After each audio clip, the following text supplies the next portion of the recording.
అంటే యమ ఏమంటివి మానవ జాతి నీచమా?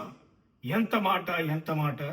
వైతరిణి వరకు వెంటాడి వేధించి ముక్కుతిప్పులు పెట్టి మీ ధర్మసూత్రమును సైతం మంట కలిపి తన పతి ప్రాణంను కాపాడుకున్న నారీమణి సావిత్రిది ఏ జాతి? మానవ జాతి. తన భక్తితో సాక్షాత్ పరమశివుణ్ణే ప్రత్యక్ష గావించి ప్రాణహీనములనే మిమ్మల్ని ప్రాణభయంతో పరిగెత్తించిన పసివాడి మార్కండేయుడిది ఏ జాతి?